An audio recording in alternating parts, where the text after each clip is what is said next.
Welcome to Screen Hollywood, the home of movie news and entertainment. Don't forget to like, share, and subscribe.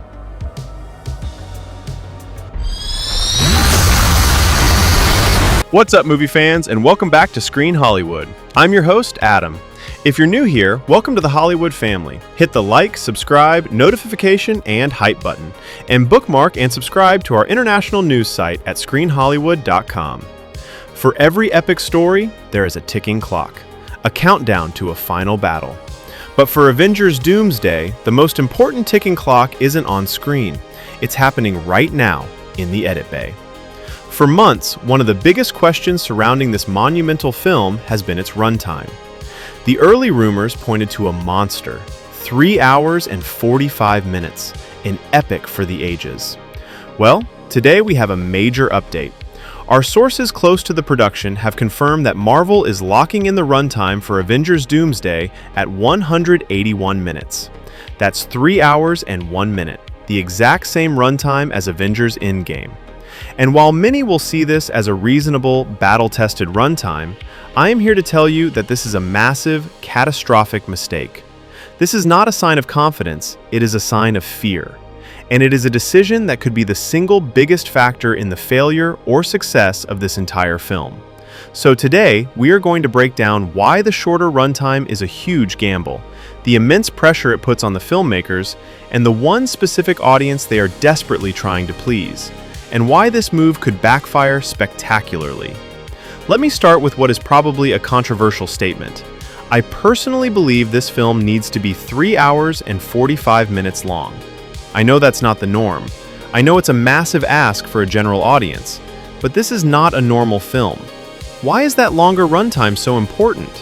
Because this film has an absolutely ridiculous amount of heavy lifting to do. The sheer number of legacy stars, heroes, and villains set to appear is staggering. We're talking about the core Avengers, the street-level heroes, the cosmic characters, the supernatural element, Robert Downey Jr.'s return, and the official introduction of the X-Men. Each and every one of those characters and factions will need sufficient airtime to lay out their situations, their drivers, and their attitudes.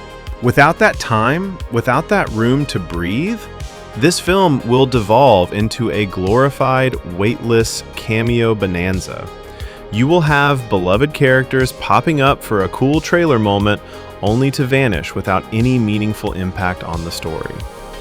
If the runtime is too short, the film's story will have to run at lightning speed. I'm talking from 0 to 100 miles an hour in 3 seconds flat. And that will serve as a choppy, unsettled, and confusing viewer experience. This probably wouldn't impact the die-hard MCU fans. They are all well-versed in the canon and the lore. They could happily sit through a 6-hour Doomsday movie. But Marvel doesn't care about them right now. We'll get to that in a minute. The people who will be completely lost are the casual audience members, the families and the teenagers who are just looking for a great night out at the movies. Their experience will be, this movie is all over the place. What's going on? I don't get it. And that is the kiss of death for word of mouth. We have had confirmation that, despite Marvel opting for this 3-hour runtime, the decision has caused immense pressure on the scriptwriters and the editors. They are now in an impossible position. They will have tons and tons of filmed material, entire subplots, and crucial character moments, and they will have to brutally chop it all up and try to neatly weld it back together to make a smooth story with continuity, all within a tight 181-minute window. Quality will be sacrificed. Nuance will be lost. Doomsday is new ground for Marvel. Endgame was different. It was the culmination of over 20 movies. All of those films did the heavy lifting, building the story, developing the characters, and establishing the stakes. So by the time Endgame came around, it was straight to business. It could afford to spend its 3 hours on the climax. Doomsday has had no such build-up. It's following the messy, disjointed, and largely ignored multiverse saga. This means a sufficient amount of time will be needed at the beginning of the movie just to lay the foundations and create a sense of real urgency. This is paramount for casual audience members. Without their buy-in, without them understanding the stakes and caring about the characters, the film will have massive issues with its box office performance. And this is where Marvel is under true, unimaginable pressure. As we've discussed before, the magic number for this film to be deemed a success is $2.5 billion. That is the target. And this is why Marvel isn't focused on the die-hard MCU fans. I will even go as far as to say they don't care about them. That loyal, die-hard fan base isn't sufficient in numbers for them to hit that target. The diehards will get them to $1.2 billion, maybe $1.5 billion, yes. But Marvel needs one group, one specific demographic to get them over the line. They need Gen Z. Doomsday is a movie made for Gen Z. And here lies the massive, catastrophic paradox. The average Gen Zer hasn't seen the original Iron Man. They were in diapers when it was released. They don't have the same deep, nostalgic connection to the Fox X-Men movies because they're too old. They never witnessed the Tony Stark journey in the earlier phases. They don't have the built-in emotional investment. And this is precisely why Marvel needs to dedicate significant runtime at the beginning of the film for character development and world building. But what have they done? They've done the exact opposite. The decision to keep the runtime at a shorter 3 hours is a business decision, a marketing decision, factoring in the era of TikTok, social media, and the perceived low attention spans of that very same Gen Z audience. Do you see the flawed logic here? They have shortened the film to cater to an audience that, more than any other, desperately needs a longer film to understand what the hell is going on. It's a self-defeating strategy born out of a cynical, data-driven view of their target demographic.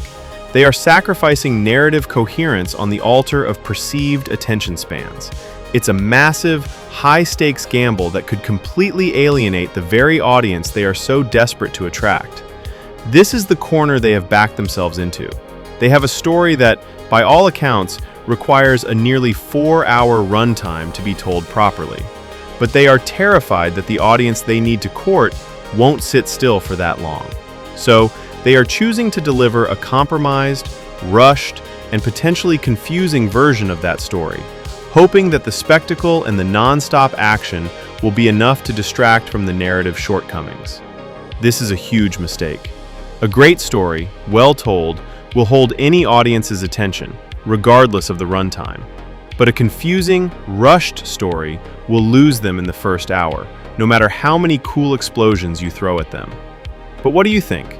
Do you believe 3 hours will be more than enough runtime for all of these characters to shine and for the story to be told?